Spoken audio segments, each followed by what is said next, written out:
پر any way احتجاج کی کال ابھی تو قائم ہے اور سہیل آفریدی صاحب بھی کہہ رہے ہیں کہ احتجاج ہم ہر حالت میں کریں گے. اس سے پہلے اگر عمران خان صاحب سے ملاقات ہو جاتی ہے اور خان صاحب روک دیتے ہیں کہ جی آپ احتجاج نہ کریں وہ تو الگ بات ہے, لیکن فی الحال احتجاج کی مکمل تیاری ہو رہی ہے. اور جس طرح احتجاج کی تیاری ہو رہی ہے لگتا یہ ہے کہ دوسری طرف سے حکومت کی بھی تیاری ہے کہ بھائی کسی طریقے سے ان کی صفوں کے اندر بھی کنفیوژن پھیلائی جائے. وہ جو ایک بندہ ان کی کوئی بات کرتا ہے تو حکومتی شخصیات اس کا بار بار ذکر کرتی ہیں. تو مشال یوسف زئی صاحبہ نے جو الزامات لگائے, پھر اس کی آڈیو جو لیک ہوئی, وہ آڈیو کیسے لیک ہوئی, اس کے اوپر بھی بہت زیادہ بحث ہو رہی ہے. اور آج بھی جب لوگ وہاں پہ اکٹھے ہوئے کہ عمران خان صاحب کا وہاں پہ ذکر ہونا تھا, لیکن انفارچونیٹلی وہاں پہ یہ لوگ آپس میں ایک دوسرے کے حوالے سے بیانات دیتے رہے اور ایک دوسرے کے اوپر الزامات لگاتے رہے.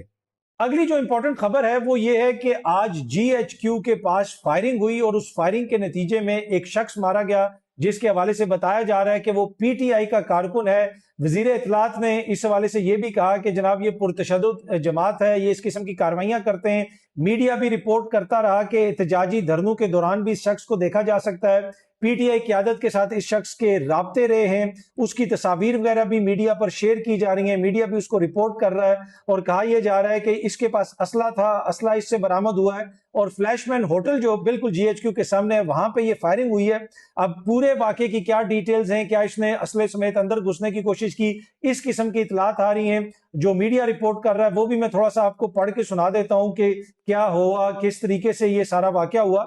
وزیر اطلاعات نے اس حوالے سے کہا کہ پرتشدد سیاست پی ٹی آئی کا طریقہ بن چکا ہے. اہلکار پر فائرنگ کی گئی, جواب میں دہشت گرد مارا گیا. تو وہ یہ کہہ رہے ہیں کہ اس کی جانب سے مبینہ طور پہ فائرنگ کی گئی اور جواب میں جو فائرنگ کی گئی اس میں یہ شخص مارا گیا. آج فائرنگ نے سب کی آنکھیں کھول دی ہیں. سیکیورٹی اہلکار پر فائرنگ کی گئی, اس کا کوئی جواز نہیں تھا, وزیر اطلاعات نے یہ کہا ہے. اور پھر اس کے حوالے سے یہ بھی بتایا کہ جناب یہ پی ٹی آئی سے اس کا تعلق ہے اور میڈیا پر اس کی تصویریں شیئر کی جا رہی ہیں کہ جناب یہ پی ٹی آئی کا کارکن ہے, قیادت سے رابطے میں رہتا ہے اور اس نے جی ایچ کیو کے قریب کوئی دہشت گردی کرنے کی کوشش کی اور پھر وہاں پہ جو سیکیورٹی اہلکاروں نے جوابی کارروائی کی اس کے اندر یہ مارا گیا ہے. سینئر صحافی غریدہ فاروقی صاحبہ نے بھی اس حوالے سے ٹویٹ کیا ہوا ہے, تفصیلات شیئر کی ہوئی ہیں, میں تھوڑے سے آپ کو پڑھ کے سنا دیتا ہوں. راولپنڈی میں Flashman hotel mall road پر پی ٹی آئی کے ایک ورکر کی جانب سے سیکیورٹی فورسز پر فائرنگ, سیکیورٹی فورسز کی جوابی کارروائی. ملزم ہلاک, ملزم کی شناخت محمد حسین کے نام سے ہوئی ہے جو خیبر کا رہائشی ہے اور پی ٹی آئی کا سرگرم کارکن ہے. اچھا, اس حوالے سے یہ بھی بتایا گیا ہے کہ جناب کے کراس فائرنگ میں کوئی وہاں پہ اور بھی وہاں پہ کوئی اس طرح بتایا جا رہا ہے کہ مزید جانی نقصان بھی ہوا ہے اور حملہ آور کے مارے جانے کی اطلاعات بھی کنفرم کی جا رہی ہے. اور یہ بتایا جا رہا ہے کہ جناب ملزم سے جو ہے مختلف چیزیں بھی برآمد ہوئی ہیں جو جس میں اس طرح کی چیزیں جس سے پتہ چلتا ہے کہ اس کا تعلق پی ٹی آئی سے ہے. ہلاک ہونے والے ملزم کی شناخت ضلع خیبر کے رہائشی محمد حسین کے نام سے ہوئی ہے جو پی ٹی آئی کا سرگرم رکن تھا. یہ غریدہ فاروقی صاحب نے جو انفارمیشن شیئر کی ہوئی ہے وہ میں شیئر کر رہا ہوں. ملزم محمد حسین کے قبضے سے پارٹی پرچم, اسلحہ, گولیاں, اہم دستاویزات بھی برآمد ہوئی ہیں. مزید تحقیقات جاری ہیں. تو انہوں نے وہ جناب وہ پرچم شرچم وہ اس کی کوئی تصویر وغیرہ بھی شیئر کی ہوئی ہے کہ ملزم سے یہ ساری چیزیں برآمد ہوئی ہیں اور ملزم کا تعلق جو ہے وہ مبینہ طور پہ پی ٹی آئی سے ہے.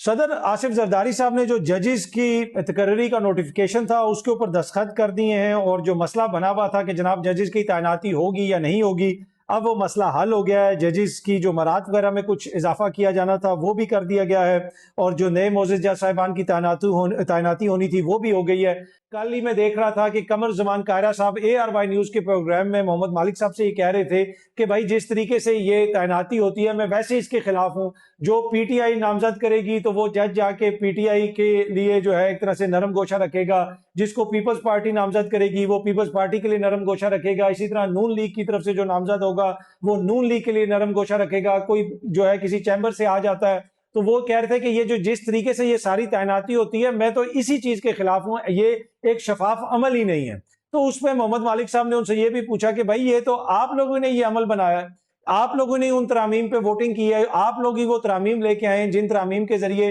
وہ طریقہ کار وضع کیا گیا جس کے ذریعے اب ان معزز جج صاحبان کی تعیناتی ہو رہی ہے. تو وہ انہوں نے کہا کہ یہ میری ذاتی رائے ہے, پارٹی کی میں بات نہیں کر رہا, لیکن اس سے آپ اندازہ لگا لیں پیپلز پارٹی کا اتنا سینئر بندہ نیشنل ٹی وی پہ بیٹھ کے یہ کہہ رہا ہے کہ وہ تو اس چیز سے ایگری نہیں کرتے جس طریقہ کار کے ذریعے یہ تعیناتیاں ہوتی ہیں اور یہ طریقہ کار ہی فلاڈ ہے. ایک اور ان کے سینئر رہنما نیئر بخاری صاحب نے کیا کہا معزز جج صاحبان کے حوالے سے, اب انہی جج صاحبان کا نوٹیفیکیشن وغیرہ بھی ہو گیا ہے۔ اچھا، رانا ثناءاللہ صاحب نے اس موقع پہ کہا کہ جناب آپ نے سن لیا کارا صاحب کو، ہن آرام ہے۔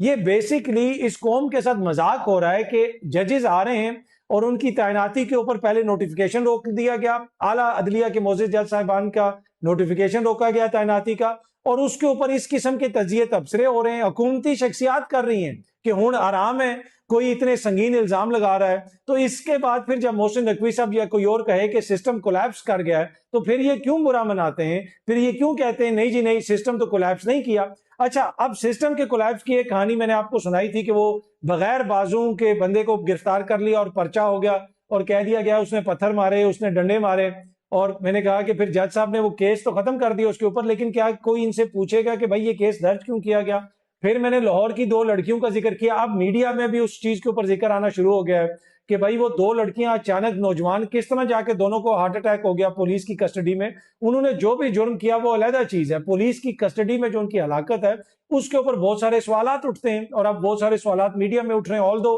کہ جو ان کی پوسٹ مارٹم کی رپورٹ وغیرہ وہ یہ بتاتی ہے کہ بھائی وہ طبی موت ہوئی ہے، لیکن یقیناً اس پہ بہت سارے کوسچنز ہیں اس کے اراؤنڈ، جو کوسچن کل جیو نیوز پہ بھی اٹھائے گئے، دیگر جگہوں پہ بھی اٹھائے جا رہے ہیں، میڈیا پہ اس پہ ڈسکشن ہو رہی ہے کہ بھائی کیسے یہ 2 لڑکیاں جو ہیں پولیس کی کسٹڈی میں، آخر ایسا کیا ہوا کہ دونوں کو ایک ساتھ ہارٹ اٹیک ہو گیا؟ تو یہ بڑا ایک انہونا سا واقعہ ہے، یقیناً اس کی مزید تحقیقات ہونی چاہیے۔ اسی طریقے سے کراچی میں جو ایک نوجوان تاجر کا قتل ہوا، اس کے بعد کہا گیا یہ خودکشی ہے، اب جو معاملہ وہ کس طرف جا رہا ہے وہ بھی سب کے سامنے ہے۔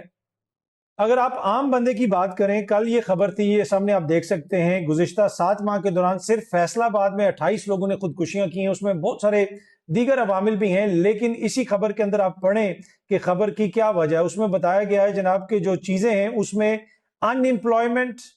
اس کے علاوہ جو ہے دیگر فیملی ڈسپیوٹس وغیرہ بھی ہیں، لیکن بے روزگاری کی وجہ سے بھی لوگ خودکشیاں کر رہے ہیں، غربت کی وجہ سے بھی لوگ خودکشیاں کر رہے ہیں۔ لیکن کیا آپ کو نظر آتی ہے وہ سنجیدگی اس نظام کے اندر کہ جناب عام بندے کی مسائل کو حل کرنا ہے؟ بس ہر موقع کے اوپر جناب وہ یہ کہنا کہ جی سب کچھ بہترین ہو رہا ہے، نظام بڑے اچھے طریقے سے چل رہا ہے، کوئی اس کے اوپر تنقید نہ کرے، سب کچھ بہترین طریقے سے چل رہا ہے اور ایسے ہی چلے گا۔ ایسی بات تو نہیں ہے، نظام ہو سکتا ہے حکمرانوں کے لیے بڑے اچھے طریقے سے چل رہا ہو، لیکن عام بندے کو بہت سارے مسائل کا سامنا ہے۔ جب تک ان مسائل کو دیکھا نہیں جائے گا، ان مسائل کو بہتر طریقے سے حل کرنے کی کوئی کوشش نہیں کی جائے گی، تب تک جو عام بندہ ہے اس کے مسائل حل نہیں ہوں گے۔ آخر میں پاکستان تحریک انصاف جو ہے وہ دیگر سیاسی جماعتوں سے بھی رابطے کر رہی ہے کہ بھائی آپ بھی ہمارے احتجاج میں شامل ہوں، اور اب پہلی دفعہ میں دیکھ رہا ہوں کہ تحریک انصاف کے اندر سے بھی اس قسم کی آوازیں آ رہی ہیں کہ اگر پیپلز پارٹی اس حکومت کو چھوڑ دیتی ہے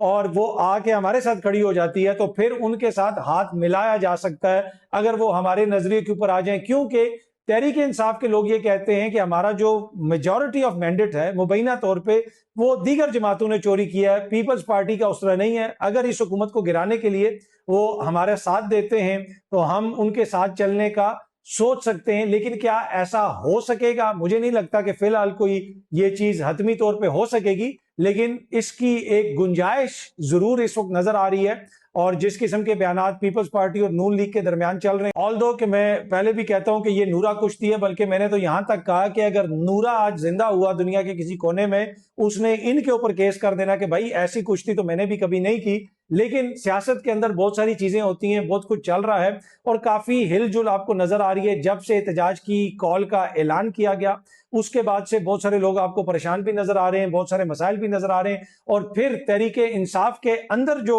ہیں وہ لوگ بھی ایکٹیو ہو گئے ہیں، اور آپ دیکھیں گے کہ اندر کے جو اختلافات ہیں آنے والے دنوں میں ان کو مزید ابھارا جائے گا، اندر گند ڈالا جائے گا، تاکہ وہ جو احتجاج کی طرف توجہ ہے اس کو کسی طریقے سے کم کیا جائے۔ یہ تھی جی اب تک کی تفصیلات، بہت جلدی آپ سب دوستوں سے انشاءاللہ دوبارہ ملاقات ہوگی۔ Thank you very much.